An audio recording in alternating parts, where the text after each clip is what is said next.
Hello po uli, si Raisa po ito. Ituloy na po natin ang ating pinag-uusapan tungkol sa ATM ng wastong nutrisyon para sa mga malulusog na palay. Tandaan po ninyo na pag malulusog ang inyong mga palay, makasisiguro kayo ng masaganang ani.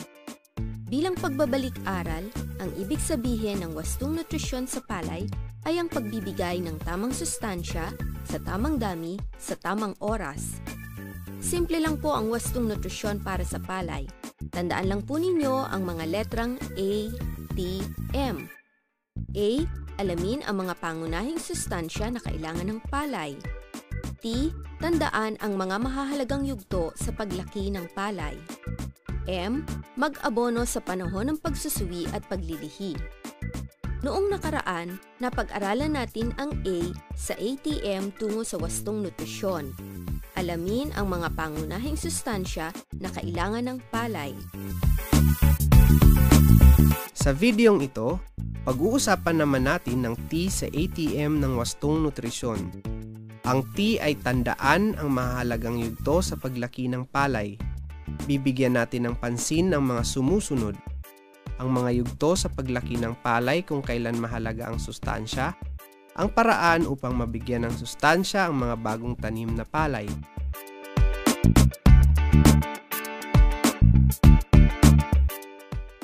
Upang mas maintindihan ang wastong nutrisyon sa palay, kailangang malaman kung kailan ba dapat bigyan ng tamang sustansya ang mga ito.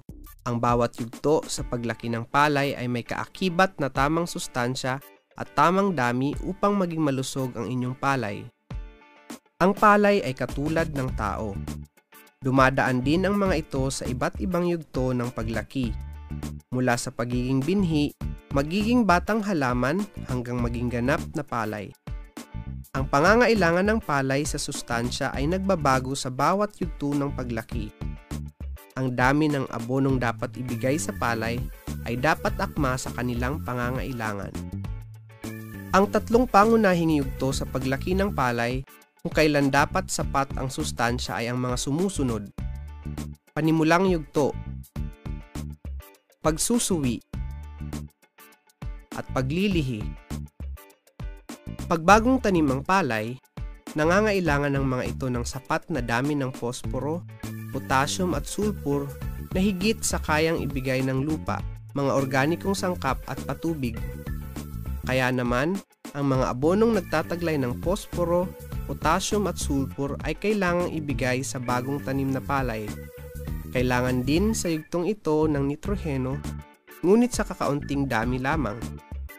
Sa panahon ng pagsusuwi, kakailanganin ng palay ang karagdagang nitrogeno dahil magiging mabilis ang paglaki at paglago nito.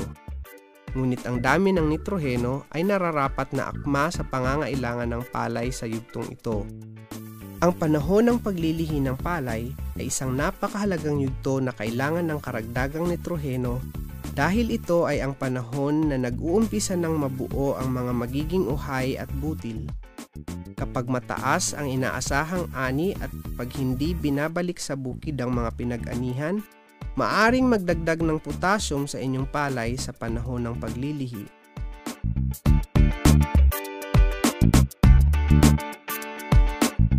Ang panimulang yugto ng paglaki ang panahon kung kailan unang mangangailangan ng sustansya ang inyong palay. Ito ay ang unang 2 linggo pagkatapos mailipat tanim ang inyong palay o hanggang 18 araw naman pagkatapos maisabog tanim ang inyong palay. Sa panimulang yugto, habang bata pa ang inyong palay, mabagal pa ang paglaki ng mga ito. Mahalagang sa yugtong ito ang paglago ng mga ugat ng palay na siyang kumukuha ng mga sustansya mula sa lupa. Posporo ang tutulong upang maging malakas at malusog ang mga ugat ng palay. Kaya't lahat ng kailangang dami ng posporo ay dapat maibigay sa palay habang bata pa ito. Ito ay sa loob ng unang 2 linggo pagkatapos na mailipat tanim ang inyong palay o sa loob ng 18 araw naman pagkatapos maisabog ang inyong palay. Ang potassium at sulfur ay mahalaga rin para sa kalusugan ng inyong palay habang bata pa ito. Ang dalawang sustansyang ito ay maaring ibigay sa batang palay katulad ng posporo. Sa panimulang yugto, kaunting dami lamang ng nitroheno ang kailangan ng palay dahil mabagal pa ang kanilang paglaki.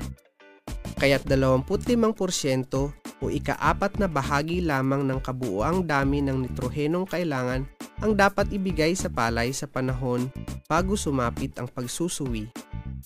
Pag sobra ang dami ng nitroheno sa panimulang yugto, magiging mahina at masasakitin ang inyong palay sa pagtanda nito.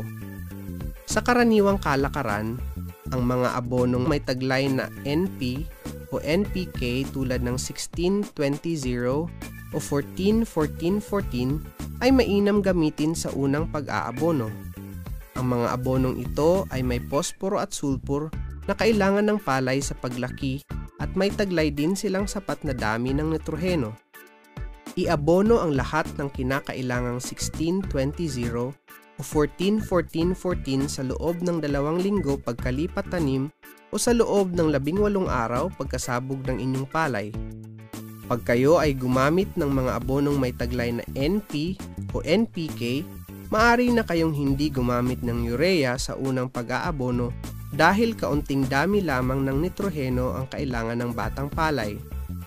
Ang mga abonong 16-20-0 o 14-14-14 pag ginamit sa rekomendadong dami ay makakapagbigay na rin ng sapat na dami ng sulfur na kailangan ng palay.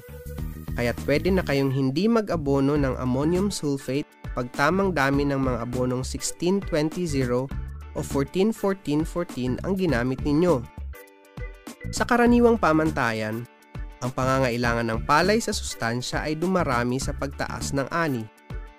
Ibig sabihin nito, ang abonong ibibigay ninyo sa inyong mga palay ay maaring dumami sa pagtaas ng inyong ani, kaya't mas maraming abono ang kailangang maibigay sa inyong palay sa mga panahon at lugar kung saan mataas ang inaasahang ani. Para sa mas tiyakang pangangasiwa ng sustansya para sa inyong palayan, kumonsulta kayo sa Nutrient Manager for Rice. Pwede nyo itong magamit sa pamamagitan ng internet sa inyong computer at maging sa inyong cellphone.